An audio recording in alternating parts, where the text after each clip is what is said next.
Good afternoon, everybody. Sorry, I'm a little tardy going from the Mark Thompson show here to the Nikki Medoro show. But thank you for being along with me today. Of course, Nikki's daughter is in the hospital. Surgery went really well yesterday. So I'm happy to report that Marley is recovering and Nikki's still in the hospital with her daughter as they make their way out of surgery and into the recovery mode. So I'm glad to report they're in the next phase of the healing effort for Nikki's 13-year-old daughter, Marley. Thank you for being here. I have a surprise. I am super, super delighted to welcome a very good friend, a former coworker at KGO, Station X. You might remember, probably do remember, former sports anchor, sports reporter. He's been, I think, a sideline reporter. I'll have to ask him all about his experience. But Rich Walcoff, everybody. Thank you, Rich Walcoff, for being here today. Kim, I can't believe we're doing this again. This is all good. Thanks. You reported from the sidelines, right? You did play-by-play. You did all that stuff. Yeah, well, with the 49ers, not play-by-play. That was a dream that never manifested. I was the pre- and post-game talk show host for over 20 years. Yeah. Did the sideline for a decade. In fact, I was the first ever radio sideline reporter at a Super Bowl when Steve Young threw 6 touchdown passes in that epic win over the Chargers in Miami in January of 95, 100 million years ago. Wow. Yeah, you've done it all. And I just remember your sports reports on KGO. Of course, I was the morning reporter at the time. There were times we even drove into work together because we're both North Bay people. But I remember how, as a kind of a non-sports person who just kind of paid attention on the periphery really to what was going on, how you always pulled me into it. Your excitement and love of sports always piqued my interest. And so I know more about sports only from listening to you over the years. Aren't you sweet? Well, here's the thing. Sports, it's the human drama with the athletic backdrop. If you look at it that way, I mean, all the things that have to come into play, the focus, the rhythm, the balance, the teamwork, the sacrifice, coordinated efforts, overcoming adversity, goal setting, all those things have application everywhere. And what I find so fascinating is that it has to coalesce in the team sport like football.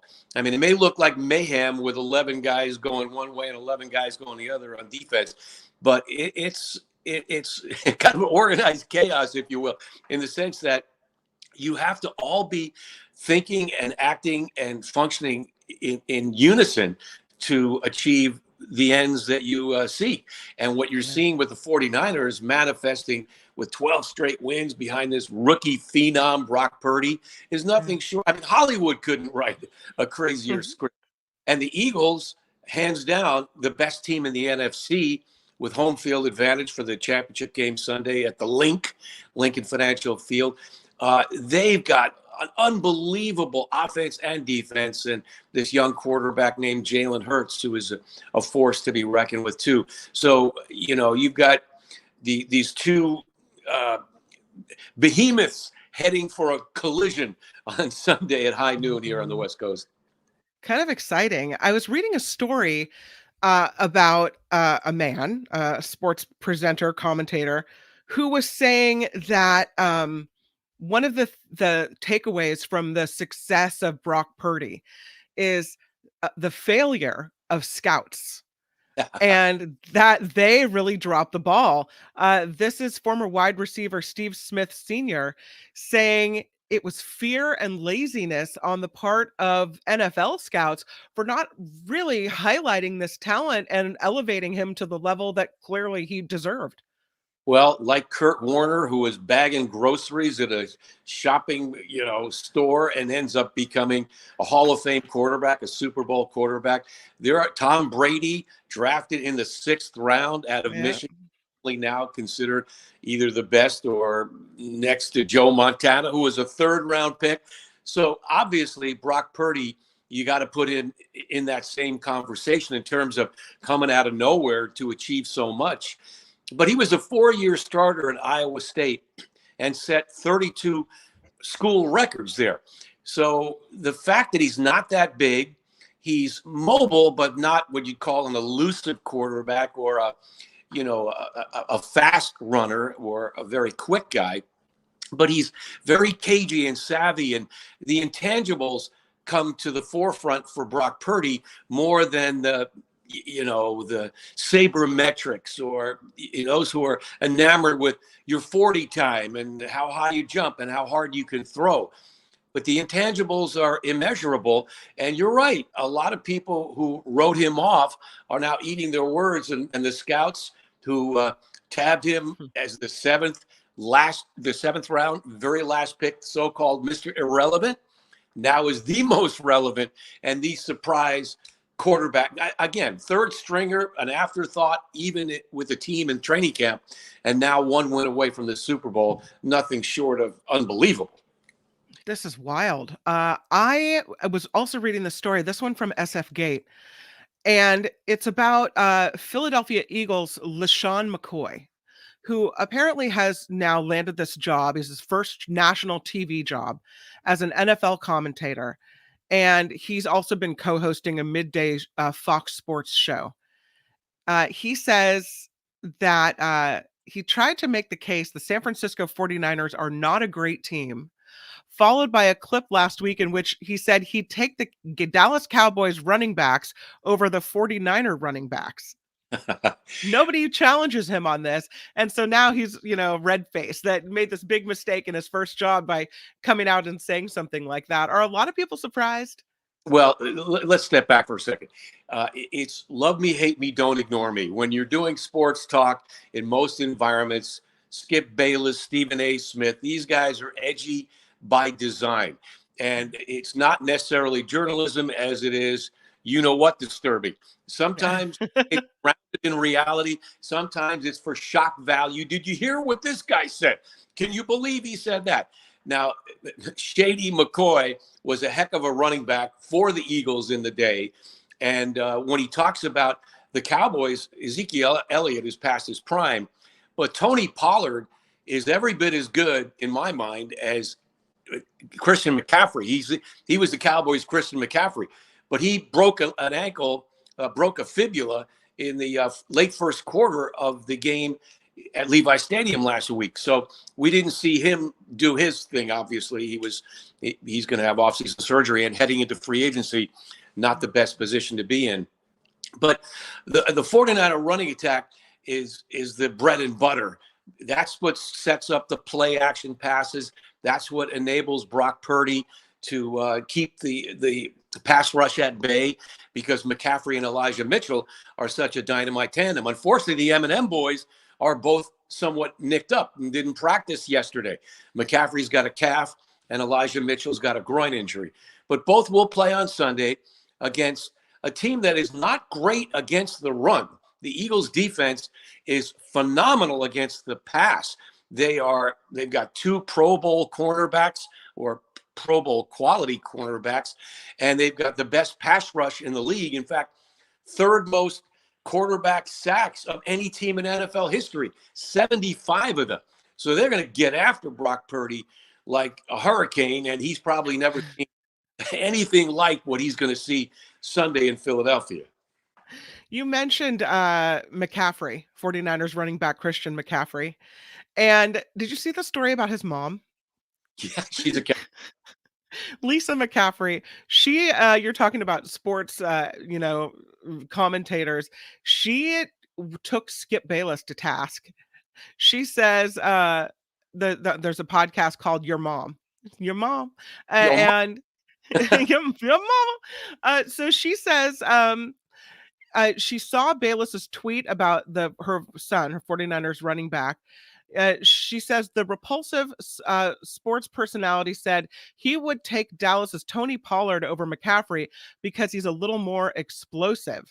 Yeah. And he spelled McCaffrey's name wrong in doing so. She says, he's not a true journalist. You get my son's name right out of your mouth. And she goes off on him. You haven't, to date, you haven't really seen family members come out swinging like this. Well, in this age of social media run amok, everyone's got a platform and a forum and a podcast and is going to, take shots here, there, and everywhere. But back to Skip Bayless, that's his MO. He is a contrarian. He's gotten a lot of people ticked off, just like Stephen A. Smith. but Yeah. they're both making about $6 or $7 million a year. So it goes back to that love me, hate me, don't ignore me mantra that I referenced before, Yeah. because what wins in the media today is rising above the fray Yep. or stirring the pot to a point where, did you hear what this guy said? Mm-hmm. Not for journalism as much as it is for sensationalism. Oh, yeah. No, she called him the jabroni, the guy you send out onto the ice in hockey to start a fight. She said, I can't even take anything he says seriously. He can't even get my kid's name right. Yeah, Why would I really. pay attention to anything else he has to say? You saw McCaffrey run with a vengeance in the last couple of weeks. I mean, this guy packs a wallop at 205 pounds. And, I know the calf injury could compromise his explosiveness, but he's plenty explosive. And, he averaged 8 yards a carry, I think, in the Seattle game. And in the Dallas game, they just had their way. So, but if you're going to win this game in Philadelphia, it's imperative that Elijah Mitchell and Christian McCaffrey get some traction in the running game, because Brock Purdy is going to be under siege. Again, I cannot overemphasize how many great pass rushes. They're the first team, the only team in the league with 4 guys on the with more than 10 sacks. And Hassan Reddick, they've got Ndamukong Suh.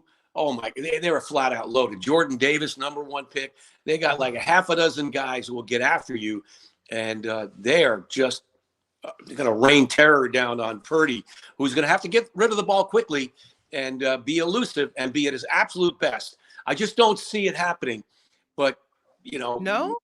no, I don't see the. I think they they kind of maxed out.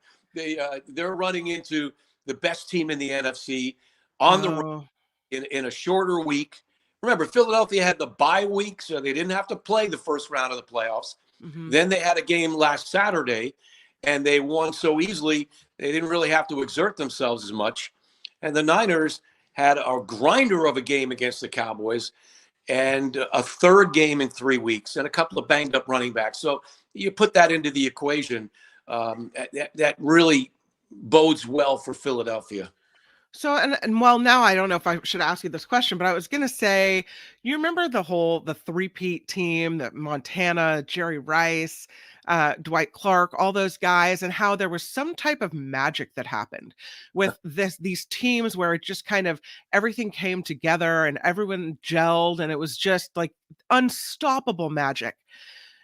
Do we get the same outcome? Do we get to the point where we are if if other quarterbacks had lasted this season instead of finally getting to Brock Purdy? Would we have seen that the same thing with Jimmy Garoppolo? Would we have seen the same outcome with Trey Lance? Is there something to be said for Brock Purdy taking the team to the point that it has gotten to? Well, first off, there has never been a three-peat, okay? The Niners were poised for their first ever three-peat in 1990, when fatefully and ignominiously Roger Craig fumbled the ball away in the final 2 minutes, when Eric Howard of the New York Giants, the San Jose kid, punched his helmet, knocked the ball out. Niners fumble. Matt Barr kicks a game-winning field goal. Niners lose, I think it was 15-13. They were up 13-12. There went their almost slam dunk three-peat, third straight NFL championship game. But fast forward to now, I don't believe any way that Jimmy Garoppolo or Trey Lance certainly would have taken the team as far as Brock Purdy has. He's much more mobile than Garoppolo, and he doesn't seem to get the happy feet or the bad footwork under pressure as often or as egregiously as Jimmy Garoppolo did and does. Garoppolo is a tease you, not please you kind of guy, good but not great. And I think when he's pressured, he has a tendency to throw off his back foot, make mistakes. You saw it in the fourth quarter of the Super Bowl 3 years ago when the Niners were poised to win, and he was 3 for 11 in the fourth quarter with 2 passes knocked down by Chris Jones. You've seen it in other games where Garoppolo is really good until crunch time or pressure time. So Brock Purdy, even in his rookie year with no, experience in the league, has shown more poise under pressure.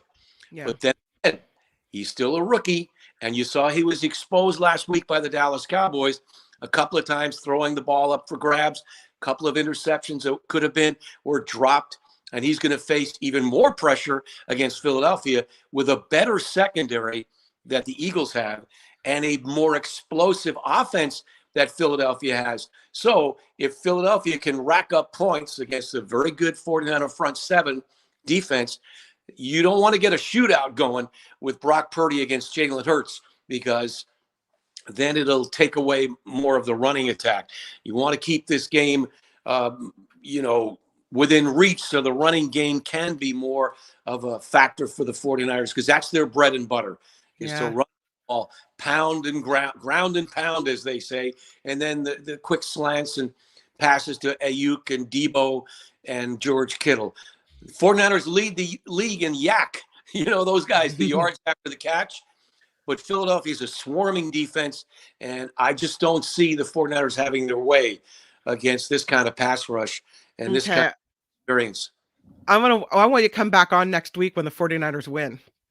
Hey, I hope I'm wrong, but it's my head, not my heart talking. And hey, the Niners are only 2.5-point underdogs. They have proven a lot of people wrong. Yep. They could do it again, but they've not faced a team of this caliber. And the last time they faced a team that approaches the Eagles, that was the Kansas City Chiefs, the last team that they lost to. And they haven't faced a quarterback as mobile and as strong with as many weapons as Jalen Hurts. Yeah. Remember, they didn't face Joe Burrow and the Bengals. They haven't faced Josh Allen in Buffalo. The only way they'd meet either of those guys would be in the Super Bowl. So Jalen Hurts provides the greatest challenge they've had since Patrick Mahomes 13 weeks ago in the Chiefs' win over the 49ers. John Watson writes, Eagles are a great by-the-book team. I think the way to beat them is to let it all hang out, go for broke. Well, you need time to do that. And that's where Brock Purdy is going to be struggling to find that breath, that freedom to roam and freedom to set up and do what he needs to do. A lot of times, Mike Shanahan, Kyle, I see, Mike, of course, his dad and the offensive coordinator in those Super Bowl years for the 49ers. But Kyle Shanahan has a lot of what they call quick reads, first reads, safe outlet passes for Brock Purdy, 3-step drop, get rid of it on a slant or a check down to Debo or Christian McCaffrey or George Kittle or Brandon Ayuk. That takes the pass rush somewhat out of the equation if you get rid of it real quickly. And that's what they'll likely do.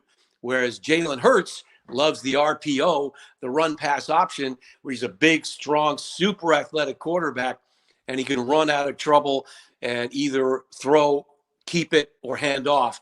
And that's going to be the challenge for the Niner defense. I don't see this being a high-scoring game, but I think Philadelphia wins this 27-17. Okay. So, question. Yeah. You say we wouldn't be where we are without Brock Purdy. What does that mean for Trey Lance? And what does that mean for Jimmy Garoppolo? Are these guys just out the door, or are they now sit on the bench warming while Brock Purdy takes the lead spot? What happens? Well, Brock Purdy has got the inside track to be the starting quarterback next year. It might be classified as an open competition with Trey Lance, but no matter what he does Sunday, or if he wins it all, it's a slam dunk. He's the heir apparent to continue on. Jimmy Garoppolo's a free agent. He moves on, maybe signs with Carolina or somewhere else. There's a few teams looking for quarterbacks, the New Orleans Saints possibly.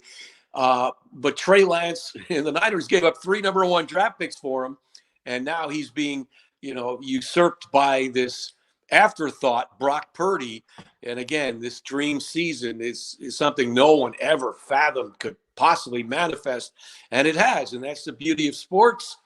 And nobody ever would have. You could have gotten 10 million to 1 odds that Brock Purdy would be leading the 49ers into the NFC Championship game, 1 win away from a Super Bowl trip 6 months ago. A question for you regarding quarterbacks as well. was talking with Nikki the other day about uh, Tom Brady. That's right. My brain is moving slowly. Tom Brady possibly coming back to the Bay Area, possibly moving back to the Bay Area, and maybe before he retires, wants to come back to the home team. Do you see that in any way, shape, or form being a possibility? Not with Purdy's ascension and Mhm. Trey Lance being paid a lot of money, and not paid a lot of money because you got the rookie salary cap, Yeah. but they gave up so much to move up in the draft 2 years ago to select. So there was thought 2 years ago when Brady was leaving the Patriots that the Niners would make a run at him, and that would have made a lot of sense, and maybe would have won the Super Bowl. But that didn't happen then. Brady won a Super Bowl in Tampa. Now, you could make an argument that he's likely to leave Tampa, and maybe there's rumors about the Raiders making a run at him. Uh, Oh, the 49ers, I think you'd say, are not on his radar or theirs. I think they're pretty happy. They've got to be overly elated with what Brock Purdy has done and what yeah. Trey Lance potentially do if they want to make this an open competition in some way, shape, or form.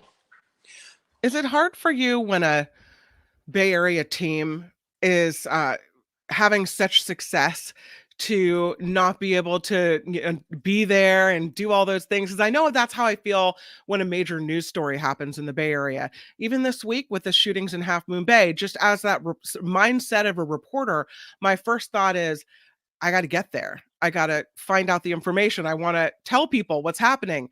Do you have any of that, like, kind of melancholy where you wish you could be there to report on it all? Well, when it comes to games like this, sure, you want to be up close as you used to be. But for the most part, it's been almost 7 years since I did what I did with the 49ers. And it was great for what it was when it was. And Yeah. I could take it and say, thanks for the memories. I no longer have the same kind of affinity. And the Jed York run 49ers, I don't have the same affection for in terms of management, how they run the organization, how they've treated many people that I know and former employees and the like, as Eddie DeBartolo did. And I had a closer connection with that glory ride and those glory days teams than I did or do with the current team. Yeah. So I can accept my state and fate, if you will. So we're neighbors now in Petaluma. Yeah. And you have we met at the park. You helped my son learn some baseball. And I love what you're doing in retirement. You're helping kids, you're mentoring kids. Can you tell me a little bit about that? Yeah, I work with an organization called Side by Side Youth Services. I was on the board of directors for a couple of years. It's a 125-year-old organization that helps at-risk and disadvantaged kids and LGBTQ kids and whatnot. And after being on the board of directors, I didn't find administrative fundraising stuff really in my wheelhouse. So I've been doing some mentoring. So on Wednesdays, I go to San Rafael High School and mentor a half a dozen kids. And on Fridays, I go to Madrone High School right next to San Rafael High School in San Rafael and mentor kids. And most of the kids that I mentor are young guys, high school kids, and 7 of the 8 don't have fathers. Yeah. And as a guy who raised 2 sons with a grandson on the way, Oh, yay. yay. It took long enough. I'm 70 years old. God bless it. So for me to give back in that way, um, and just impart whatever, parental, fatherly wisdom, life wisdom that I can is really gratifying to me. And hopefully it resonates a little bit. That's wonderful. Rich Walcoff, I love that about you. And I want to make you a deal. If you ever feel like talking sports, you want to just pop into this show, you have an open invitation. You are always welcome here. Well, thanks so much. And if you want me on next week, I wouldn't be crowing, but if I have to crow, or I would do it. I'm a stand-up guy. So if you want me back just to tell me how wrong I was, I'll be on board. All right. Oh, I want to also tell you, did you see there's a new tiki bar in Petaluma? I heard about Kapu. Have you been? I have been. And what? And oh, that's right. You had some pictures on there, and I. Yeah. It's pretty fun. I would check it out. It's worth a little visit. Okay, you have to put on a hula skirt. You have to put on a hula skirt. Do you know that I actually did that one time? My at halftime of a 49er game, 1988, and I won a contest and a trip to Hawaii where I'd never been before in a hula skirt with the coconuts over my chest.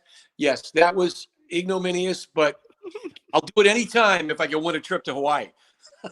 Aloha, Rich Aloha. Walcoff. Thank you so much for being here. My pleasure. All the best. Awesome. Okay, I hope to see you soon. Sure enough. Take care. Bye. KGO's Rich Walcoff. Well, formerly of KGO, now just helping people and being a good guy. That's what he does. Hopefully, we'll get him on next week as well. So, what a pleasure to talk to him. All right, we're going to do a little bit of news now, and then we'll carry on talking about the stories of the day. I appreciate you all being here and chiming in with the chat. Thank you so much for that. I'm Kim McAllister on the Nikki Medoro Show, and this news report is sponsored by tax attorney Steve Moskowitz at 888 Tax Deal. This story today, it's a pretty big one. 5 former Memphis police officers involved in this violent arrest of Tyree Nichols are now facing murder charges. Nichols, who's a black man, died in the hospital just days after this traffic stop that happened on January 7th involving the police officers. By the way, the police officers are also all black. Shelby County DA Steve Mulroy calling the event a tragedy, but announcing the officers are behind bars and facing second-degree murder and other charges in the death of this man, Tyree Nichols. Former presidents and vice presidents are now being asked by the National Archives, hey, check for the classified material you might have laying around. Time for you to take a little look-see. Make sure. This comes after classified documents were found in the homes of former President Trump, former Vice President Mike Pence, and President Biden over the last year. The CNN reports the archive sent a letter to representatives of former presidents and vice presidents from the last 6 presidential administrations, asking them to take a look around and make sure that they don't have any documents laying about. A Democratic senator is criticizing Russia for using a private military company in its invasion of Ukraine. New Jersey's Bob Menendez says it's a sign of President Vladimir Putin's weakness. The Treasury Department has designated the private military company as a transnational criminal organization. And the FDA now says that regulatory pathway is needed for the CBD market. This is the Wild West of marijuana, right? Officials noting there are various safety concerns associated with the chemical found in marijuana, especially for long-term users, and that includes harm to the liver, something not really talked about very often. But the FDA says it is prepared now to work with Congress to enact regulations, finding new regulatory pathways for CBD and figuring out what the warnings need to be to people who are using this. There are 6-week-old conjoined twins that are now separated. Amy Lynn and Jamie Lynn Finley were delivered by C-section in early October. They were joined from their breastbone to their navel, sharing a liver.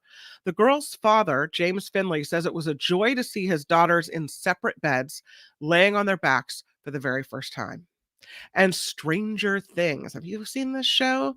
I haven't seen it quite yet. I kind of steer away from things that are scary, so maybe I'll have to check it out. But Stranger Things is the most streamed TV show from last year.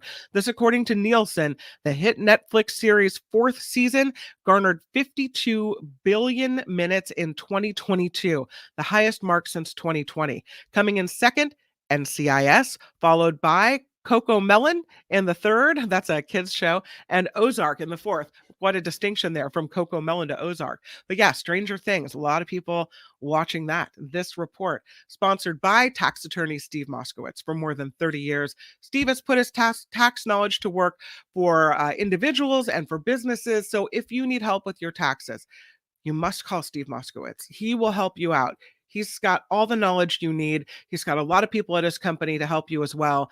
888 Tax Deal is the number to call. He's using also find Steve Moskowitz at moskowitzllp.com. There's how you spell it. moskowitzllp.com. So thank you to Steve Moskowitz for being a founding sponsor. And that is the news here on the Nikki Medoro program. A lot of stories, though, that I wanted to talk about today. Did you hear? He's back. Yes, Donald Trump back on Facebook and Instagram. This is a pretty fascinating story, honestly, because of the rules. Apparently, Facebook is saying Donald Trump will be able to talk about the past election. He can say it was stolen. It's okay. He can say that. He's allowed to say that. He won't get kicked off for saying that. But what they're saying is the rules they're instituting would be he cannot say anything about the 2024 election. Now, if he starts this nonsense that he did before the last election, saying, oh, it's if I lose, it's rigged. Well, that they have a problem with. So they don't have a problem with them saying things about the prior elections, just upcoming elections. I find that interesting. So Facebook parent company Meta saying that it will restore former President Trump's accounts on Facebook and Instagram in the coming weeks. They have been taken away now. He's been suspended for about 2 years over the January 6th attack and things that he had to say. Meta president of global affairs Nick Clegg telling CNN, the determination is that the risk to public safety has sufficiently receded. As such, we will be reinstating Mr. Trump's Facebook and Instagram accounts in the coming weeks. We are doing so with new guardrails in place in order to deter repeat offenses. So he could be suspended for another 2 years if he violates any of the rules, the guardrails that they're setting up for him in the future.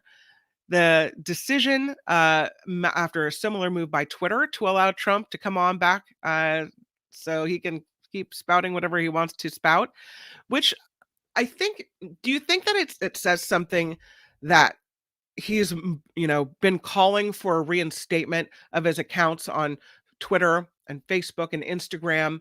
What does that say about Truth Social? That not good enough for you? Is it saying that Truth Social never really became the popular thing you wanted it to, and so you want back on the big time? Uh, does that mean that Truth Social is a failure? I don't know. One could say.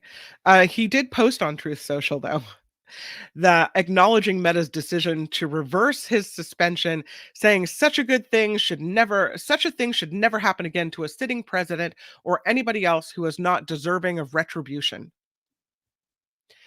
Yeah. So Twitter restored his account in November. He has not resumed tweeting as of yet. So we'll see how that goes. It was his campaign for president that had petitioned Facebook and Instagram, the company Meta, to let him back on. I kind of liked that he wasn't on for a while.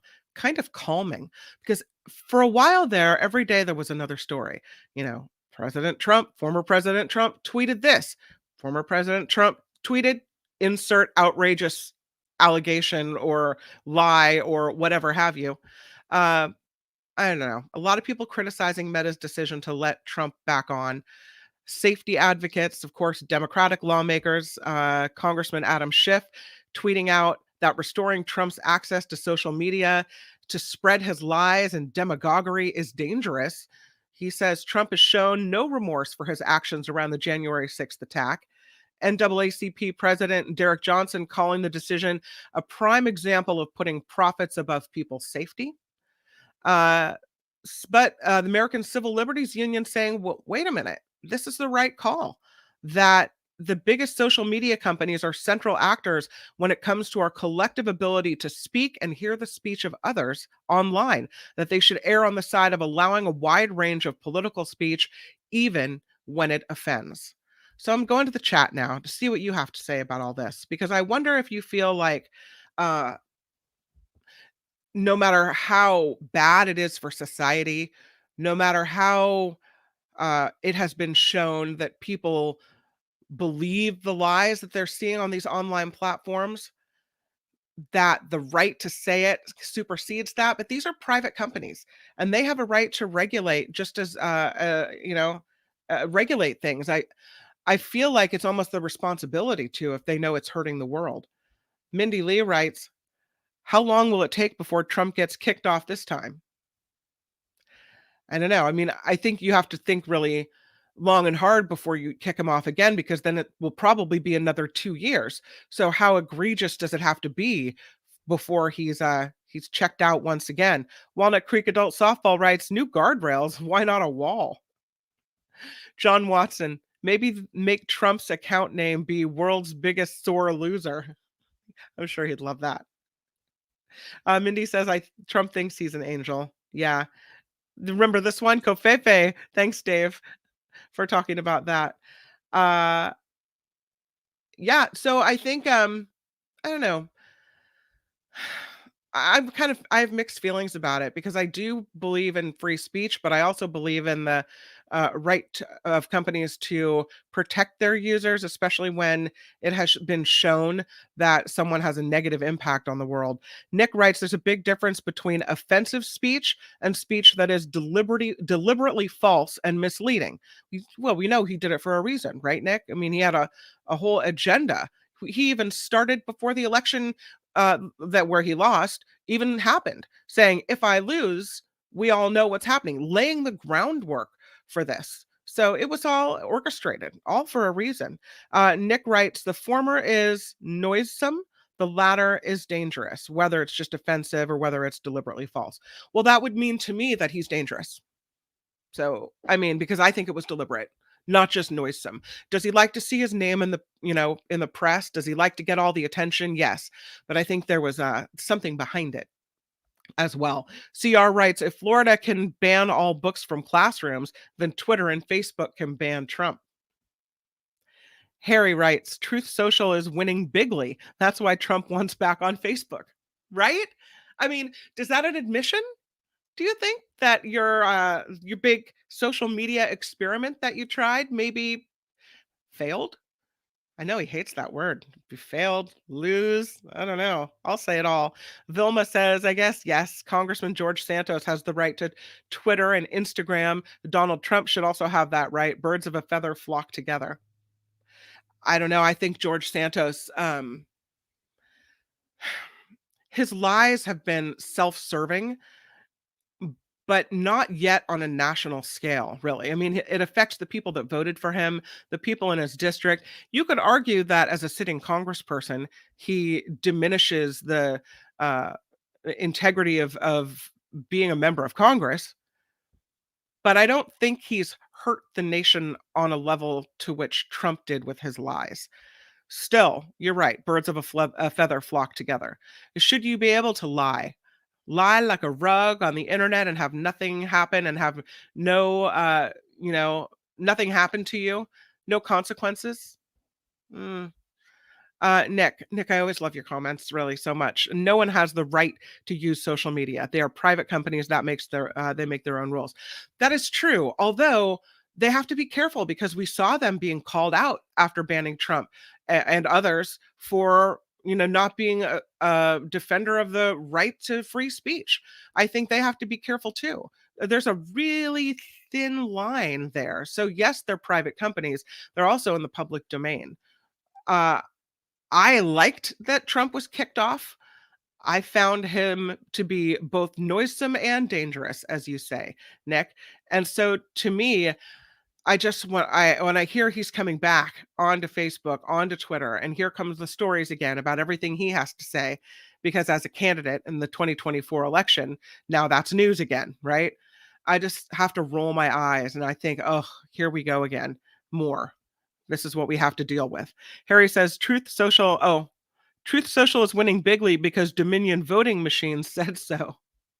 Yeah, we talked yesterday about Shasta County officials voting to get rid of Dominion voting machines. So I don't know. George and Trump are both dodo birds. That is indeed the case.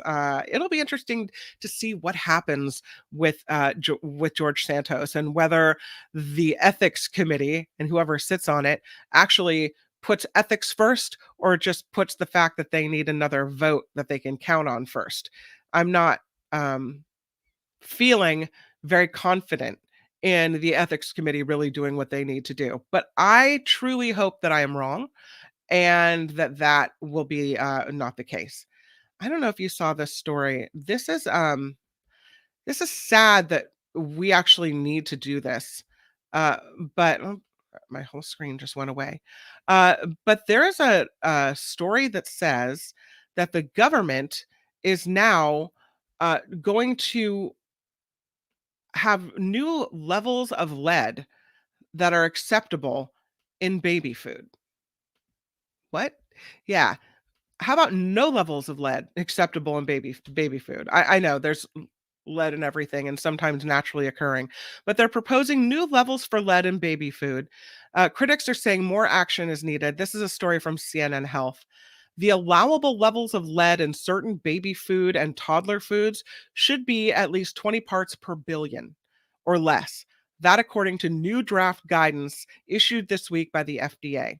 For babies and young children who eat the foods covered in the draft guidance, the FDA estimate these action levels could result in as much as a 24 to 27% reduction in exposure to lead from these foods.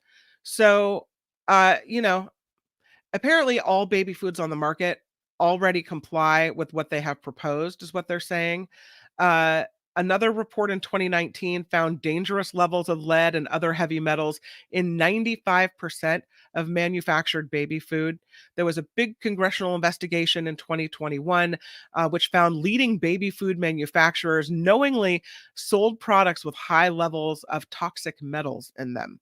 Uh, it kind of makes the case for making your own baby food if you have an infant.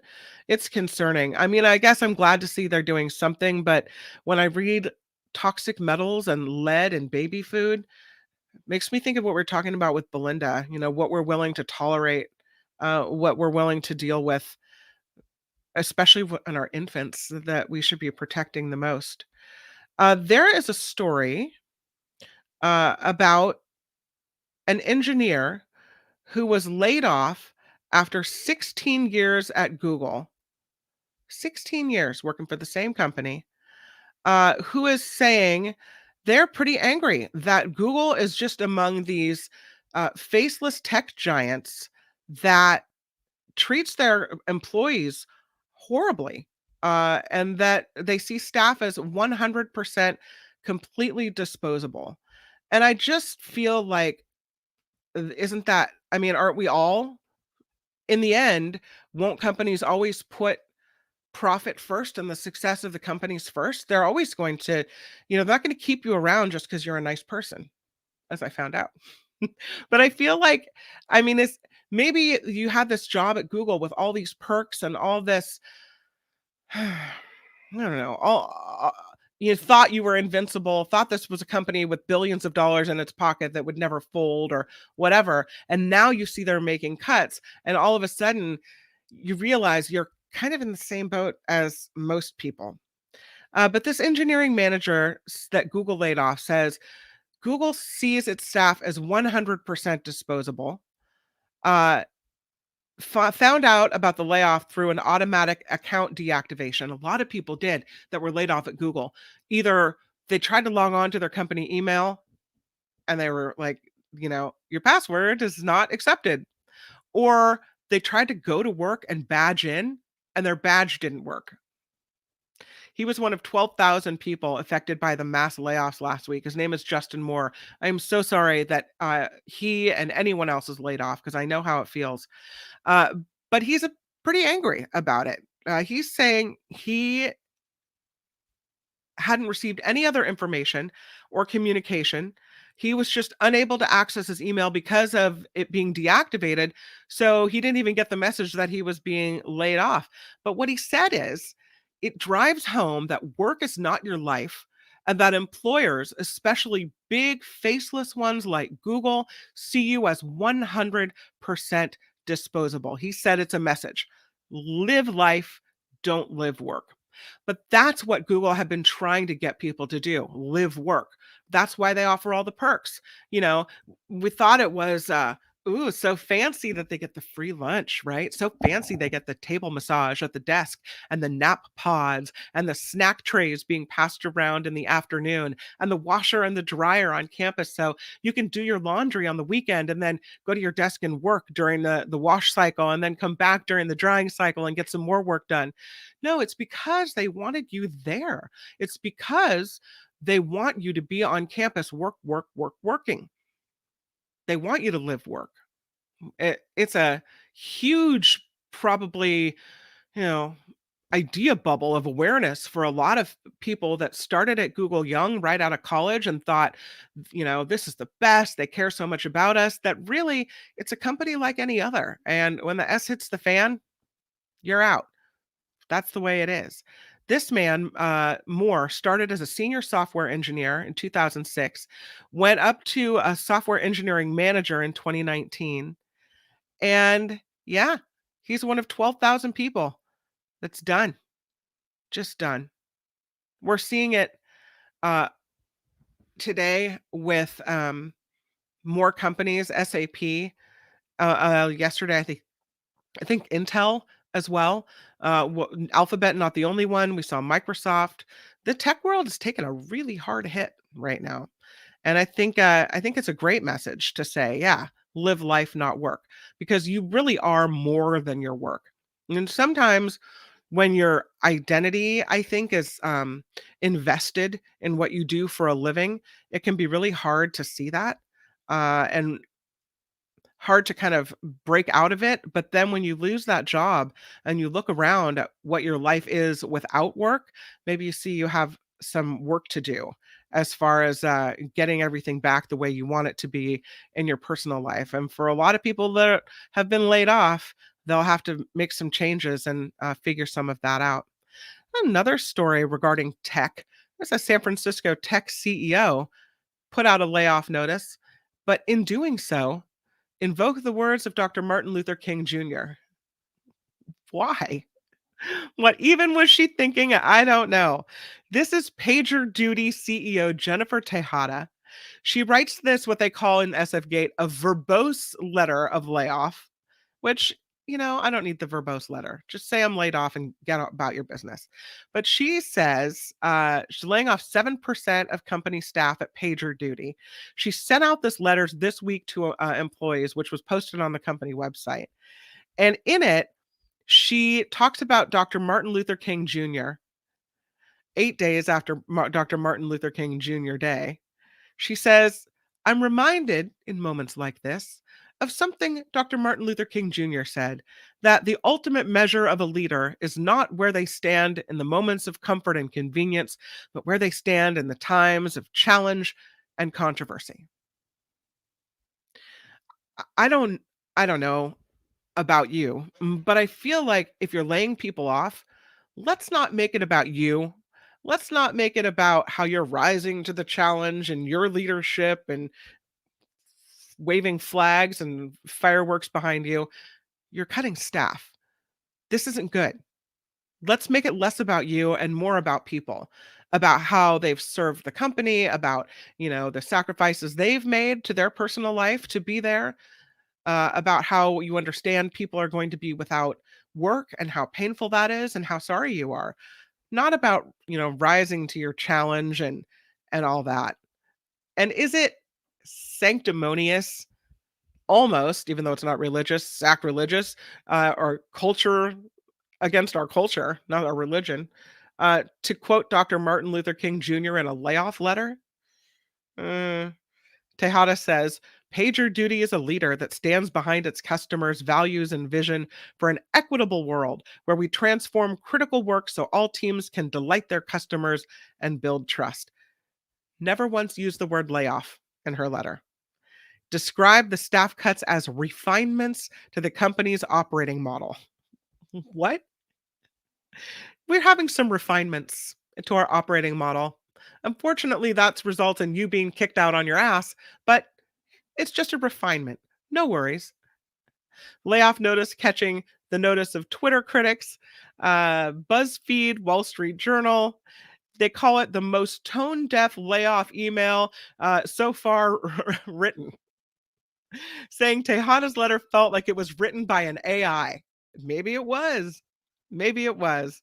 She says affected employees will receive an average of 11 weeks' pay, a minimum of 3 to 4 months of health care for themselves and any dependents. So, yeah. And of course, a spokesperson for PagerDuty didn't respond. Let me check the chat and see what you guys feel about this. And whether you're affected by all these tech layoffs, what you think about what's going on. Harry says, yeah, these tech layoffs are going to hurt with future hires. Maybe, yeah, PagerDuty. Maybe I don't want to work that for that one. Jammer DC, it's done aggressively to protect trade secrets and ensure that people can't stir up trouble after they are let go. You're talking about being fired and not being let back into the building and being have your email password stripped away, probably, right? Jammer DC DJC. Cisco and other tech companies have done this for years. Google and Facebook have been growing and expanding. Now they're hitting that size when these will become more normal parts of business. Yeah, maybe they just, overhired, have too much people.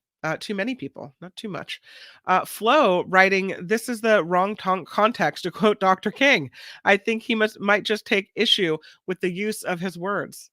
Yeah, it seems like they were used to inflate one's own self and not to talk about anything related to the greater good. CR writes, the coal industry kept their people in poverty, needing them for food by paying in company made currency. Corporations are evil overlords. Well, yes, but necessary, right? A lot of us work for, not me anymore. A lot of us work for corporations. We're kind of at their mercy. So I don't know what we do about that. I don't think everyone can be self employed. CR says, my company called it a transformation. Many were transformed right out of work. CR, I feel you because I too was transformed right out of work. So, Flo, outraged as I am by the word refinements, that's devastation to people's lives and families. Yes, yes, it is. It's not a refinement. Absolutely, it's not a refinement. It's a layoff. It's a, a massive issue in the company where people that worked for you, gave you their time and their heart and soul, have been tossed out on the sidewalk. Refinement, right? John writes, they don't just want to call each and every one of the 20,000 people they fired in the office to let them go. I get that. But I think you can send out a message, put out a statement, what have you, and then, you know, turn everything off. You can likely limit access to documents and whatever, but still let people say goodbye. It's like at KGO, not being able to say goodbye after, however long, 100 years, more, 120 years that KGO was on the air. I know some articles said 85, but it was longer than that. Not being able to say anything to the Bay Area community and just leaving everyone wondering, that probably was the worst part of it for me. Not being able to give that station the due that it deserved as, we wrapped it up on the air. They didn't want us to say goodbye, and I understand why. I get it. It's radio. You don't know if someone's going to say something bad. Uh, what can you say that won't negatively impact what's coming next? I understand, when you want to cut ties, you just want to cut ties. I get that. But I think there's a way to do it with a gentler hand rather than you badge in the morning at Google and you can't get in. You need to inform people in kind of a more humane way. Mindy Lee, yeah, treating people like garbage. Mindy also writes, couldn't companies be a little more compassionate, especially if you're getting rid of people? But it is nice they get 11-week severance. I guess you can say that's the compassion that was offered here. C. Jason Thwaites, am I saying it right? Unfortunately, corporations, legal people, don't owe anyone anything, much less jobs. True. We all made it that way. I don't understand the entitlement disconnect. You agreed to work and you got paid.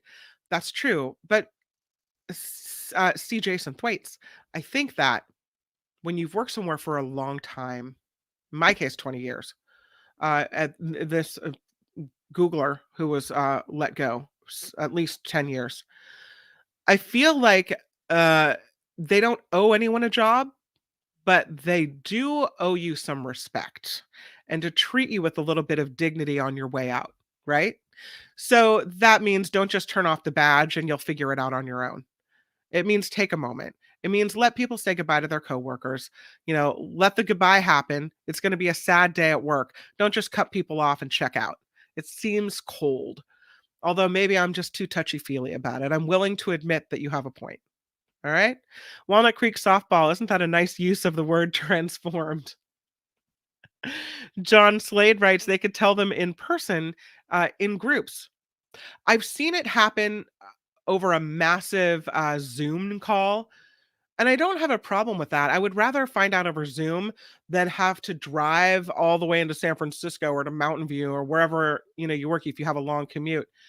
I think it could be done by sending out a message, sending out a video message from the CEO saying, even if it's generic and not personal, I'm really sorry to tell you that you're one of the people that is being cut from the company. We value everything you've done. Thank you very much. We just find ourselves in a position right now where we need to cut costs. Here's your package. Call these people if you have trouble. Thank you very much. Better than just nothing. Nothing except, oh, my email password doesn't work. Oopsies. Mindy, they could have allowed the coworkers to have a lunch together to say goodbye and hug. I think that's what it's about. It's just that moment, to say, maybe it's easier just to not be seen anymore. I don't know. CR, you work for years having a social security taken out, then you're fired. Then you have the Republicans wanting to take social security away. It's a lose-lose situation for overworkers. CJ Synthwaite responds, I hear you, Kim, but the agreement was made. At-will employment is ugly, but we all agreed to it. Yeah, I know. I know you're right. It is an at-will employment state, but it doesn't mean you have to be an a-hole about it, right? Not you personally, but companies. It doesn't mean you have to be cold-hearted snake, as Paula Abdul would say. We can treat people with a little more respect in the world. And I think that's what we're all asking for, really, is oh, good pronunciation of your name. Awesome. I just feel like everybody wants to be treated with some dignity. So even if that means you're on the way out the door, uh, it still would be a lovely moment for a company to rise up and show everyone else at that company that people are respected, that people are being treated well, even in being terminated or laid off, there's some type of respect happening. And as all these tech companies keep laying people off, I think we're going to see more and more of that, and I hope they get that message and they don't do with what the pager company did, which is making refinements, not even using the word layoff. I just it doesn't feel quite right. So, all right, let's get to a little bit of news now. I won't play well, maybe I'll try to play it. Let's see if I can get to it. Because I do love the news sounder, you guys know I do. And please pardon my bumbling around here as Nikki is out today and I'm by myself. So cut me a little bit of a break as I try to look for the background music or the music here. Looking for I see the dance rock pop. Here it is. You ready?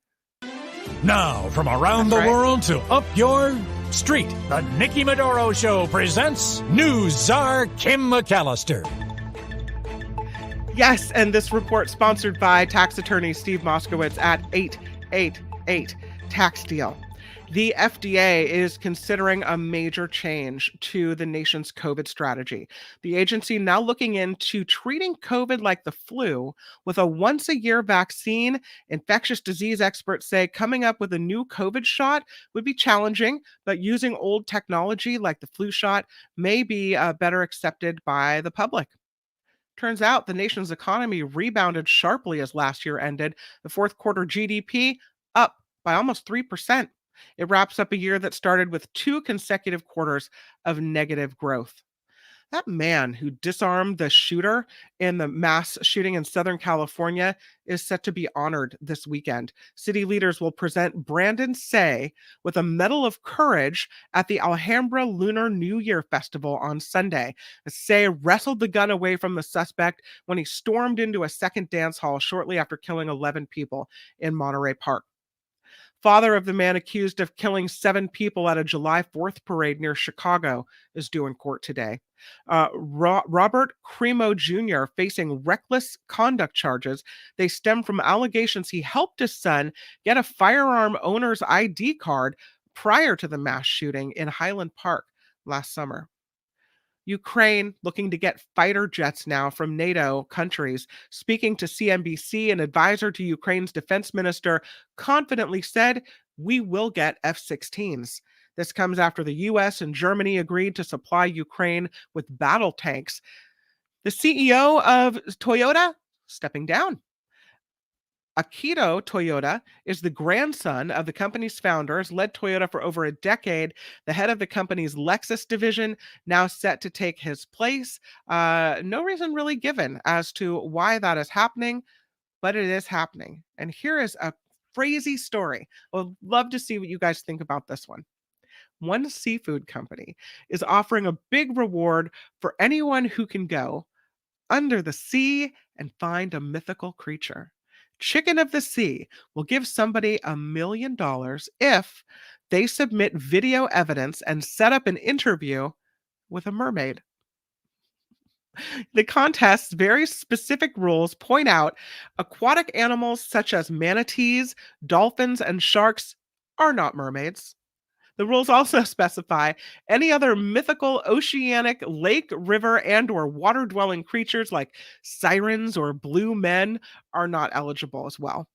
Must be a mermaid. Contestants have until the end of next month to submit their entries. So if you know a mermaid, could be the moment for you to earn $1 million from Chicken of the Sea. It's kind of a fun promotion, I guess. I don't know if you feel like you want to go find a mermaid, that could be a little bit of a fun thing to do. Did you see the video of this? I wish I could show it to you. I don't I'd have it. But there's an Uber Eats delivery driver who was called to a college basketball game to make a delivery. The game is underway. Apparently, the guy steps onto the court and the video cameras, they see him as Uber Eats delivery suit or whatever. And they're making fun of him on TV, and meanwhile he's just looking around seeing who ordered something, who can I deliver it to. Yeah, funny. Lawn Starter has ranked the 2023 dirtiest cities across America. I lost that story. The dirtiest cities. I really would like to see what the dirtiest cities are. That's a sound story, so I'm not sure if you can hear it. Depending on where you live, you might want to buy some air fresheners, some mouse traps, a can of roach spray as well. Sorry, I don't have the sound for that. I'll try to find out the dirtiest cities for you, though, and get that back to you. Okay, this report sponsored by tax attorney Steve Moskowitz, because for more than 30 years, Steve has put his tax knowledge to work for individuals and for businesses, pretty much for everybody. So if you need help with your taxes, call Steve Moskowitz. He's at 888-TAX-DEAL. He's also at moskowitzllp.com.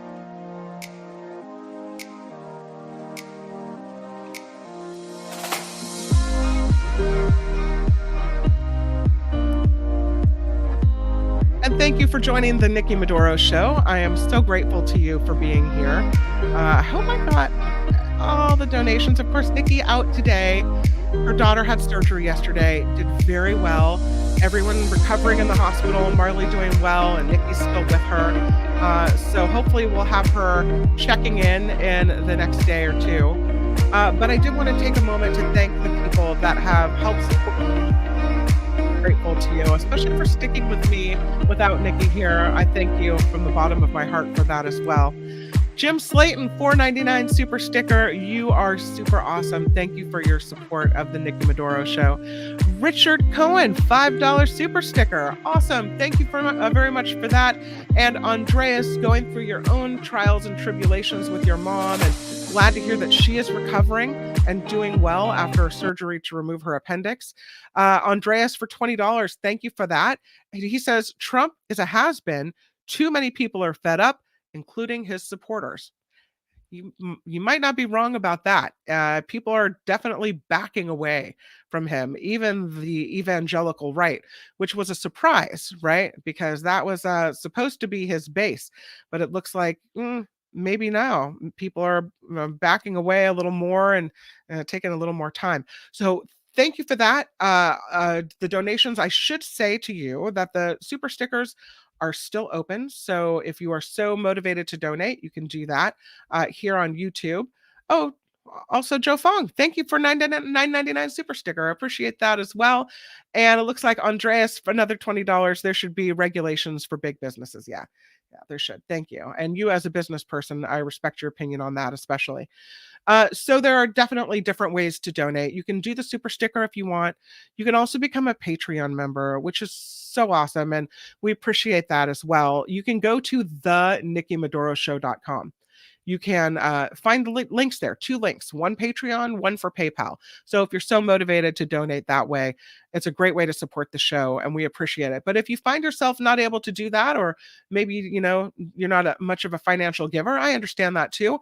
Please click the like button. Doesn't cost you anything, just a little clicky on the thumbs up button. And that helps us very much as well. And if you do need help with your taxes, don't forget, check out with Steve Moskowitz at 888 Tax Deal, MoskowitzLLP.com. Of course, the founding sponsor of this show and someone who we always appreciate very much, because he has stepped up from the get-go to make sure that we would be able to do the show.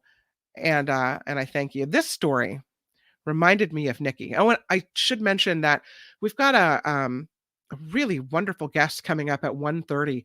This is Jen Birmingham. We talked last week with a real estate agent in the South Bay about whether it's a good time to buy, about the real estate market. And I thought, I want to check in with someone in the North Bay, see if they have the same opinion of what's going on, kind of from one end of the Bay Area to the other. So we'll check in with Jen at 1:30. But I wanted to get to this story from CBS, a new lawsuit, and I know Nikki would love this one, alleging that Fireball cinnamon mini bottles, the little ones, are misleading because they don't have any whiskey in them. No, they don't. They say the mini bottles of the fiery drink at the convenience store don't have any whiskey. The drink is, in fact, a malt beverage flavored to taste like whiskey. Not the same at all as the big bottle of Fireball with the same name. So there's a woman who decided to sue. It's a direct action, class action lawsuit. This woman's name is Anna Marquez. She's from Illinois, and she is suing the Sazerac company who makes Fireball for misleading packaging. You can't say one thing, can't say whiskey's in there if it's not in there. She's holding them to account. She says they have misleadingly put labels on that are very similar to their other product, Fireball Cinnamon Whiskey. Fireball Cinnamon Whiskey has 33% alcohol by volume. Fireball Cinnamon has 16.5% alcohol by volume, according to the company's website. But the label looks very similar. See if I can show you the picture of this. Share screen. It's very similar. I think that I can understand why she would do that. So you see the one on the left, it says Fireball down below, underneath the Fireball, fire breathing thing, cinnamon whiskey, right? And then on the right, Fireball cinnamon. They look almost the same. So yeah, so she's suing. She says, no, you can't do that. You cannot tell me that there's something in it and really it's not the same at all. So yeah, she's suing. She's saying Fireball Cinnamon Mini, misleading. They don't have any whiskey in there at all. And she does wants the company to stop doing that, to stop saying what's in there is not really that, because it's not really in there. So I don't know. Does it seem frivolous? Like, who really cares? Maybe on one hand. On the other hand, I appreciate lawsuits like this, if only because, then if we don't stop the little lies like that, the lies get bigger and bigger and bigger. And then you get to a point where whatever's on the label has nothing to do with what's inside the package. So, okay, I can see the point. The lawsuit's saying while it's legal for the company to use the brand name Fireball for both drinks, federal and state legislation prohibit creating an overall misleading impression. So, in addition to those labels we were looking at, the lawsuit says the text size on the Fireball cinnamon label describing its composition, uh, they're complaining about that as well, saying the phrasing malt beverage with natural whiskey and other flavors and caramel color is written in the smallest allowed size. The use of the phrase natural whiskey creates misunderstandings about the product. Using the words with natural whiskey and other flavors is a clever turn of phrase, they say, because consumers who strain to read it will see how natural whiskey is distinct from other flavors. They'll think the product is a malt beverage, but it does have natural whiskey in it and other flavors. So, yeah, they're saying that buyers may actually think natural whiskey is added to the drink as a separate ingredient rather than understanding only whiskey flavors are added. So, if you go to the Fireball website, they lay out the difference between whiskey and malt products and everything else, but that doesn't help people at the store. I'm not a big drinker, especially of things like Fireball. So for me, it doesn't really impact me, but I think as consumers on the whole, when we see a company start kind of get a little shifty with the labeling, it makes sense to get in front of it because soon it could be affecting things that you buy as well. Oh, people are so nice. Fireballs growing up was red hot. Yes, it was. A lot of nice comments today. I really appreciate it. Thank you for all the nice words, you guys. Very nice. Very nice indeed. This is the Nikki Medoro Show, and I am Kim McAllister. So thank you for being with me here on the broadcast. In just a few minutes, again, we'll talk to Jen Birmingham about real estate in the North Bay. We heard about real estate in the South Bay. We'll kind of compare and contrast and see if we're not hearing the same thing, and if maybe it's positive news for buyers around the Bay Area. Something that that I think is worth checking into. And I've seen Jennifer, by the way, work magic for people that never thought that they would be able to buy a house in the Bay Area. And somehow she's managed to get them in. So it's something that we will be talking to her about in just a few minutes. So thank you for sticking with me. I appreciate that. There is a woman who is 29 years old. She was arrested after enrolling in high school. Why? Why would you want to go back to high school of all things?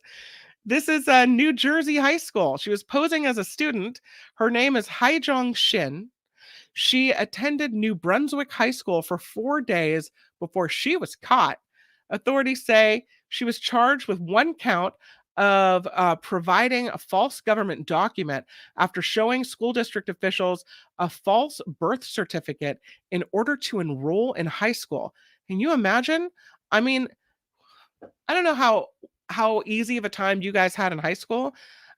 At this point in my life, it's the last place I would want to go back to. I look at my 13-year-old daughter who is set to start high school next year, and I think, oh, this poor kid. And now they have to deal with all the information technology. They have phones and texts and a whole bunch of different ways to get themselves into trouble. So, yeah, so this woman, again, 29 years old, she produces a fake birth certificate. She gains access to New Brunswick High School. Again, goes there for 4 days and apparently spends a lot of time with a guidance counselor. They were trying to find out more information about her. Maybe they knew something was not quite right, something a little hinky. Ultimately, according to MSNBC, they uncovered her ruse. And that, they say, allowed them to address the situation.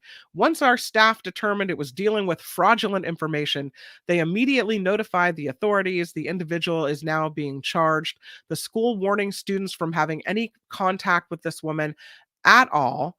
They call it an unfortunate event. They say communication has been provided to the parents of individuals that this young lady may have come into contact with.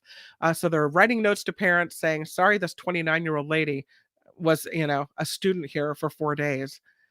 Uh, but police say, according to New Jersey laws, schools are required to immediately enroll unaccompanied children, even in the absence of records normally required for enrollment. But then later on, they can request such documents. If they find fault with them, they can start asking questions. So, don't know whether this woman has a lawyer yet. We haven't heard anything from her, and we don't know why she was doing this. Like, whether was it a mental health issue? Was she going undercover to do some type of report? No idea what's going on with this, but I just can't imagine trying to get into high school again. That story kills me because, yeah, who would want to do that? I don't know, not me. You think you would be interested in going back to high school? What do you think?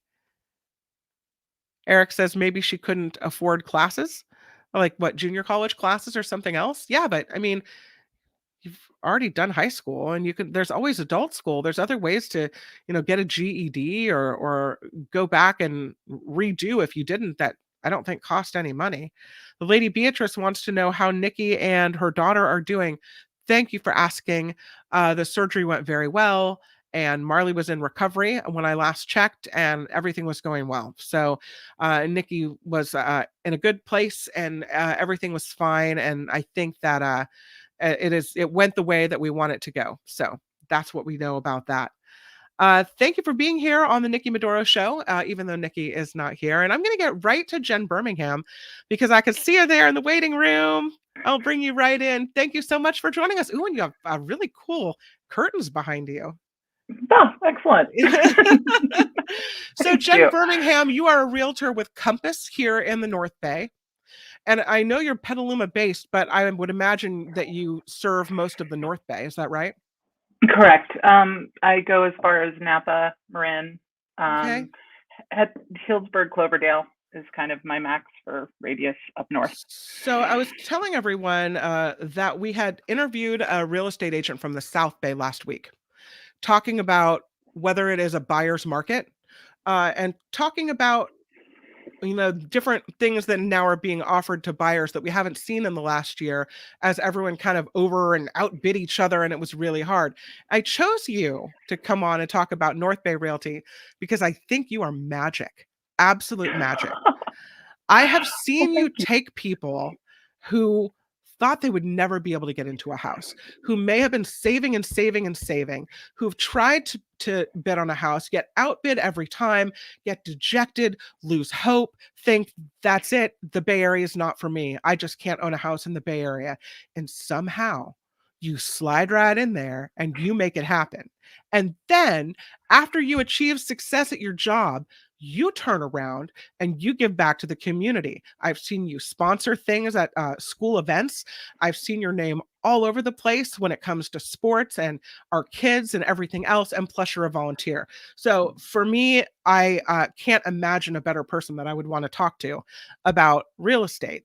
So having said that, can you tell me a little bit about how you see the market here in the North Bay? The market has been through a lot of changes in the last 6 months, really. The interest rate hikes from the Fed did definitely impact the buyer pool. And what's been interesting about our little microcosm of Petaluma, the most southern above Marin of Sonoma County, is we were incorporated into the Bay Area for the first time officially during COVID. So the demand for people that could work from home really just skyrocketed to Petaluma. And we have always been the affordable town of the Bay Area. So with COVID, things went crazy. We were seeing bids like we hadn't seen before. In the last 6 months, there's been a definite tightening, but the demand is still there, which is really surprising in certain cases because we're thinking the buyer pool has just dwindled. But in my 2 most recent listings, we've had multiple offers, like crazy multiple offers. One received, it was in the $800,000 range. It was a 3-bedroom, 2-bath house, 1,500 square feet. But it was really just turnkey and gorgeous. and it received 6 offers within 10 days of hitting the market. And everybody was saying, well, those must be cash buyers. That there were cash buyers involved, but the winning bid had a loan. And that was when interest rates were in the 7s. But it was really surprising that it was something that they were ready to take on. And they know that once they buy that house, they can refinance when interest rates come down. And I think that's really the mindset that's shifted in recent months, because there was a gradual increase of interest rates, and then we got hit by the POW in around October. And I think that there's an adjustment that's happened in mindset that has said people have been just cut out of the market for so long because there was so much demand and so many multiple offers, and people just felt like they'd never be able to do it. Now with the pool smaller, interest rates are higher, but you have this balancing that's happened that's allowing people to get into the house they want. They're gonna bite the bullet if they can afford it to pay the interest rates that are happening now, and then they know that once you buy the house, you have the opportunity to refi when they come down. And now we're looking at like 6.3% interest rates. But there are loans available to buyers that a lot aren't taking advantage of. And I think it's because there's been a misunderstanding of about 2 or 3 months ago, the 3-2-1 buy down was something that lenders were just bandying about, and they weren't really explaining what that opportunity is. And I think realtors didn't understand it. And so we weren't getting it out to the consumers. But it's an opportunity to basically with concessions that are happening. Not all properties are getting multiple offers right now. The reality is we have a lot of inventory that's sitting on the market, but with not a lot, but we have more than we've had historically for a longer period of time. Average days on market right now, I think, is 86, where we used to see 30. Right. So those properties that are sitting, they're an opportunity for buyers to jump in without competition, to get them for a reduced price. Yeah. And maybe they need to be fixed up a little bit. Maybe they need just some cosmetic work. Sellers are still providing reports in advance of hitting the market. So you have a lot of opportunities to really investigate further with an inspection contingency to just check out what else there is to look at that you're concerned about. But in an offer, a buyer has an opportunity to ask for credit from the seller. So maybe they're not like coming in below asking necessarily, but coming in at asking and then asking for a $10,000 credit. So that better than it has been, right? For buyers. Exactly. It's something that was unheard of for years. And so getting that $10,000 from the seller towards this 3-2-1 buy down, it's not your typical interest rate buy down. It's like you have a chance it's a short-term buy down. So you get a lot more bang for your buck with this opportunity. So if you have a 6% interest rate, you can have them buy your interest rate down to as little as 3% right now. And then after the first 12 months, you increase your interest rate. So 3-2-1. So you bought down 3% for the first year. With that seller credit, it goes up 1 point. So you go to 2% reduction in the interest rate that you bought at. And then in the third year, you go to 1% reduction in the interest rate you bought at. But because this is only a 3-year long thing, that $10,000 from the seller gives you so much power. If within that meantime, within that 3-year period, you refinance and get a better rate, then any leftover credit from the seller goes towards your principal. And it was just recently that this was explained to me in a very tangible way. And I'm just like, why haven't people been taking advantage of this? They didn't really, we didn't, as realtors, didn't fully understand it. So you don't have to then stick it out for the full 3 years. Nope. You can get in there. You can take advantage of the first year where you get, 3 points off or whatever, and then refinance, and you don't have to deal with the rest of it. Exactly. Oh. And any leftover money goes towards your principal and just pays your principal down. See, this is why you're good at helping people get in. People that people that thought I had a friend, I sent her your way. I said, if anybody's going to be able to help you, it's Jennifer. So because and she was so sad and so upset and thought there's no way I'm ever going to be able to buy a house in this community where my kids go to school, where, I'm a volunteer, where I care about the community, and you helped her buy a house. So that's awesome. But what I want to ask you is, as a homeowner of a house that is next door to the one I grew up in. My mom in the 70s bought this little tract home on the west side of Petaluma for like $40,000. Mm-hmm. Now it's worth about $1 million, these houses. And I can't believe this house is worth $1 million. I mean, this is not $1 million house.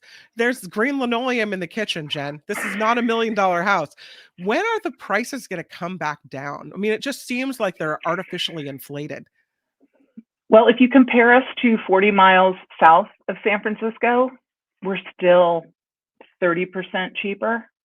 That's what I'm saying, how we were incorporated into the Bay Area market, because anywhere within a 40-mile radius of San Francisco, we appear to be just the bargain still. And we're 101, just straight shot down. And even for commuters who are willing to do it, it's just a really great opportunity. The schools are fantastic, and the community is unlike any other, as you know. It's just really wonderful. We have someone writing in, Vilma, saying Solano County is an unfounded gem, a very affordable county in the Bay Area. A good example is Benicia. Yes, that area, it's amazing. When I look at pricing there, and it reminds me of what pricing used to be like in Petaluma before we just sort of got flooded with these people that say, oh, I have a lot of money and I can move here, just like Marin. So yes, Solano County, amazing bargains there. Still to this day, you can get a single family, 3-bedroom, 2-bath for something under $5. So yeah, that's definitely amazing. So when you were talking a few minutes ago about how houses in Petaluma were sitting on the market a little bit longer than they had been in years past, and I wonder if that is kind of an indicator that things are slowing down, and that as more and more people, we keep hearing about all these tech layoffs that are happening, as more people may lose their job, that we're going to see some stagnation in the market. Things aren't moving as fast. I think in other areas, that's definitely a possibility. There's still so much demand within the North Bay for the single family home in the great community.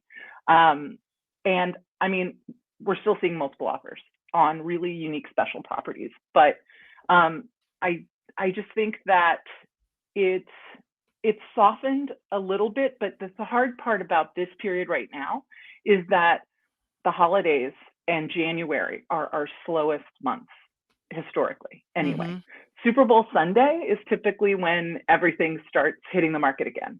Oh, that's so weird. Funny date, I know. Yeah. I think it's close enough to spring that it really kind of, the flowers are blooming and things are just ready to rock and roll. And sellers that have just been like, oh, I'm not ready yet, or maybe the holidays are over and let's get ready for putting the house on the market, and that's when they're ready. So it's an interesting thing. So right now, you don't know if this is normalcy or, well, I think it's a combination of both. It's normalcy with the timing of the time of the year, plus the interest rate adjustment mentally that buyers have to make. Does that mean because it's slow that a lot of people aren't looking right now either? So now is the time to get out there and go for it? Realtors have been screaming for the last couple months, jump now when you don't have any competition. And maybe the house won't be perfect, but you have an opportunity that you're not going to have in 3 months. And I have buyers that purchased last month that they've been looking for 4 or 5 months, and they're just like, oh, they wanted this kind of, one of them worked in Nevada and one of them works in the city. And they were just like, I just want to get in, but I can't find that perfect house. And once they switched and said, I don't need the perfect house, I need a house that I can make perfect for me. And so coming in with a concession of, it doesn't need to be turnkey and ready, but with they got it it was listed for, I think, $890 after it had already been reduced, and they got it for $850. And they took that $40,000 that they weren't, because they actually lowered their down payment from 20% to 15% because they knew they needed to do work, and it gave them the chance to turn it into the house that they wanted. And so if you're willing to just take on a little bit of sweat equity or just hiring some contractors to do what needs to be done, because it's actually easier to hire contractors now too. That's sort of had a little bit of an adjustment, where a year ago it's like, oh, we're 6 months out, and now it's like, oh, I can do that next month. So it's a really unique and kind of wonderful time that we just jump in before you're back in the competition with everybody else. So is that what you would tell, say I'm a buyer, and I have never owned a home before, and I really want to be, it's my dream to be a homeowner. Is that your advice, to do it Yeah, now? best time is, Okay. I mean, ever since I got into real estate, the best time is now. If you can afford it and you can figure out a way to make that house work for you, Mm-hmm. it's a fantastic time. It's all about just, is it something you can do right now financially? And be an educated buyer and fully talk to a lender and figure out more about this 3-2-1 buy down, because it's not going to be around for much longer because interest rates are going down. Yeah. So it's an incentive that is so unique right now. We do a segment on this show, and it's called "Why Do You Do It?" And it really is about why you chose this career that you chose and how you find passion in it. And this interview with you was really about real estate, but when I talk to you, I just get this feeling from you that you're really passionate about it as well. So I'll throw those questions at you as well. You know, do you feel like this is the thing you were meant to be doing and the thing that brings you joy? Absolutely, without question. It's funny, when I was 19 and just leaving for college, my high school boyfriend said, you know, you'd make a really great agent. And I was like, I'm going to film school. What are you talking about? That's silly, but thank you. And so I went to film school, and I stayed and I sold. I was a college recruiter for 3 years after graduating, and I sold an intangible, really expensive private college to high school students and their families. And then one day I wanted to move out to the Bay Area, because when I came out here on a work trip, I fell in love with this area. San Francisco was just like, oh, this is where I need to be. And I had no job, ended up temping for a lender in Larkspur. And I was just like, okay, well, this will pay the bills, whatever. Right. But as I moved through, I ended up working at a title company. I ended up working at a real estate company. Over those few years, I was like, oh my gosh, I can do this. This is something that I'm sitting here making people look really good. I'm sitting here and helping these agents just make lots and lots of money. And I think I could do this. And so it's funny, because spending years as an escrow officer at a title company, just working at a desk and doing the files and having real estate agents as my clients, I was like, someday when it's time, I'm going to take the leap, because it's timing, it's benefits, it's whatever. You've got to just kind of do that juggle before you go 100% commission. Mm-hmm. And when I started in 2010, I had been laid off in 2008, when everything collapsed in real estate from the title company that I was working for. I had a brand new 4-month-old baby, and I got to stay home with her on unemployment, which was like the biggest blessing on the planet. It's silver linings. Sometimes those things happen right about the right time. Yep. Exactly. And so when it was time, and about 2010, it's like, I've taken the real estate exam. I've passed it twice already, but I wasn't ready to take that leap financially. It's like, this is it. The market is in the gutter, and I'm going to become a realtor. And everybody thought I was nuts. But I jumped in, and I did everything that my people that I had helped for years told me to do. I just had a system that my AirPod problems, a system that just really worked and I'd seen it work with these people. And so I did open houses every day, every Sunday, 1 to 4. And I just toured property. I got to know, and I got to meet those buyers that were out there. At the time, every property out there was distressed. It was a short sale, or it was a bank-owned home. And so we're sitting there. I'm like, I'm just going to do open houses. I'm going to be face to face with people. And I felt like this is the first time I've loved the job. This is a job that is taking me away from my daughter every weekend. I'm just spending time working, and I don't dread it. I just feel it in my core that this is what I was meant to do. And I feel like I'm so lucky this has been the biggest gift in my life, just to be able to do what I do, help people, help the community, and just be part of this whole thing. When you think about what a real estate agent does, you think about, they're making money, just making money.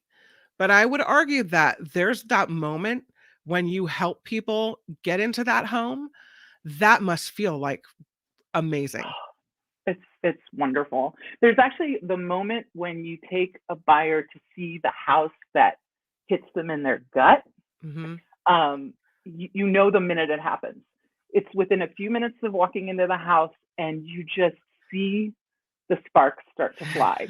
And they're just like, oh, and we could put that there, and and they're mentally moving themselves into the house. Mhm. That's just like, oh, this is exciting. Like there's just this surge. And yes, when they move into that house and their dream is a reality, it's just like, the excitement it's palpable, and it's just one of the coolest things. What would you say to someone like Jennifer, Jenny Tupper, who's writing to us here? She says, I'm priced out of the Bay Area. It's too much for just not much. Well, it really depends on your perspective and what your goals are. Because if you want your forever home, then maybe doing it right now is not the greatest time. Mhm. But if you want to really reap the benefits of homeownership and just build gradually and eventually end up in that home, get a condo in a community that's just like where you would feel comfortable living, where you can work, and get your foot in the door. And building equity in your home, it just happens in California. I mean, historically, since they've been keeping records, even with the big dips that happened in 2008, 1981, you've got an uphill climb that just happens. I mean, I remember 2006 when I was working in escrow. It's just like, oh, how is this gonna, like, people are buying with no money down, and That they're was expecting me. it to just keep going. Yeah, I mean, it was so many people, And and I'm you sitting can't there. do that now, but that's what we did. And we had this loan that had a balloon payment. Like it was crazy what we did to Oh, get into this house. And mm-hmm, then, 2 years later, refinanced. And the minute we bought, the market tanked. So we yep, were underwater. We like, was this even the best decision? But here, this many years later, it was the most amazing decision. So, yeah. Your value hasn't dropped unless you are trying to sell. Like, mhm, if you can afford that mortgage payment, and property value has dropped, unless you're selling, you haven't lost any money. So holding on to that house, I remember we bought in 2004, and our house was worth like almost half of what we had bought it for in yeah, 2008.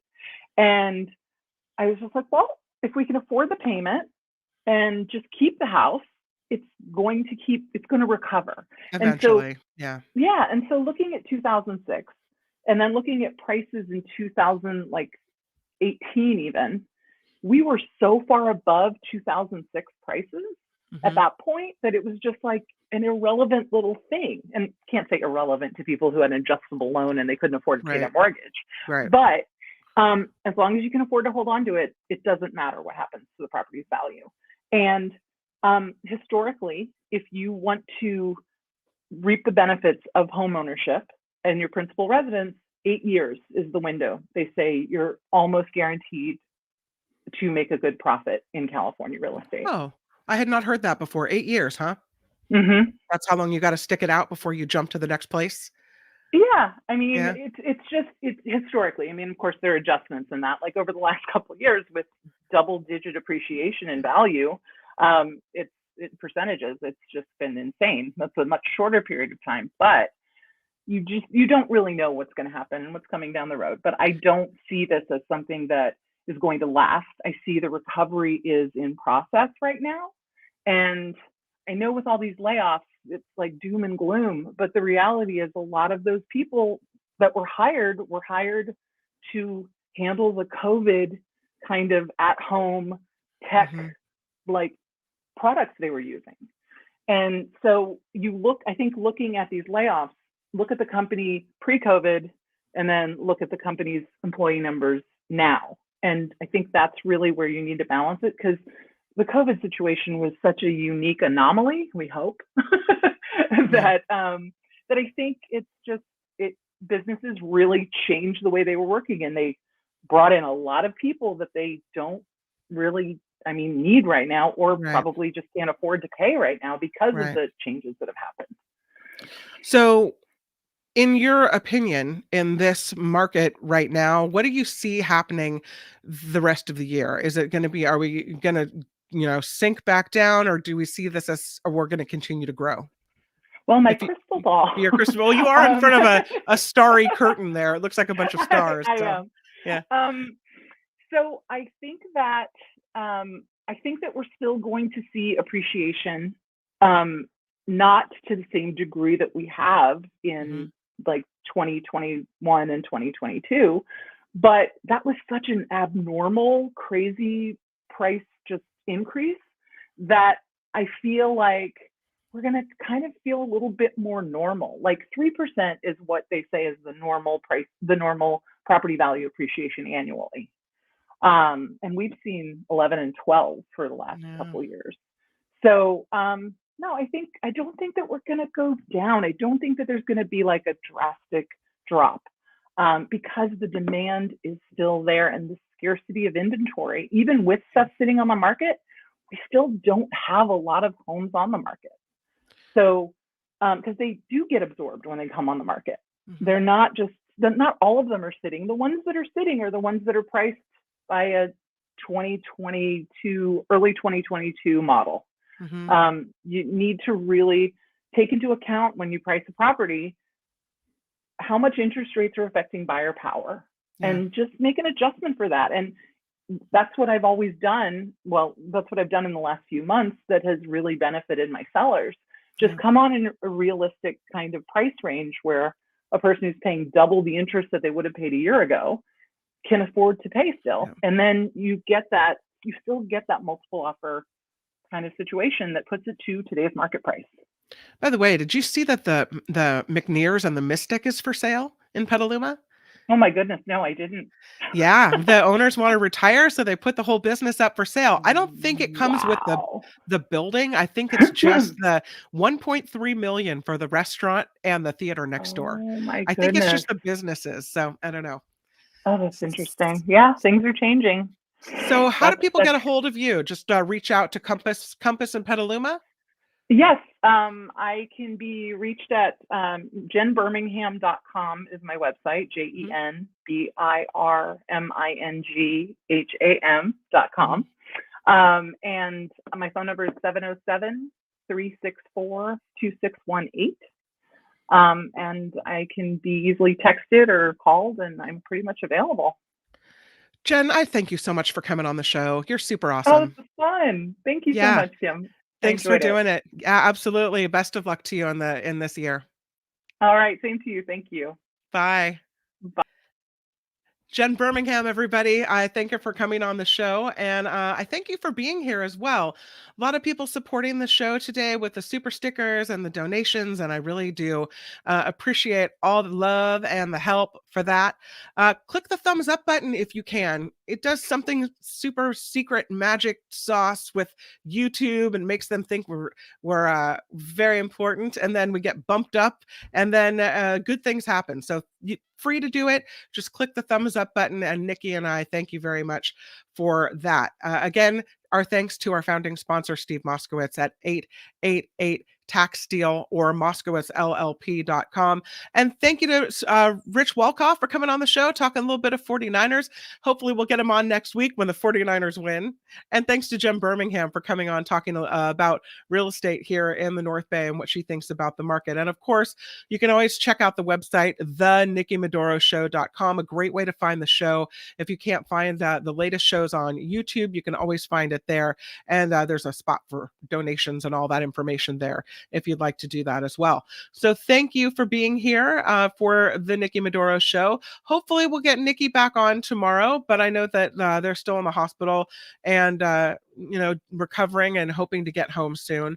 So I'll fill you in tomorrow and let you know how all of that is going. Hope to have Tim Sika on tomorrow to talk a little bit about movies, and hope you'll join us for that. So we will end the show like we always do with my boy Jacob. See if we can get him on here. And thanks for being here.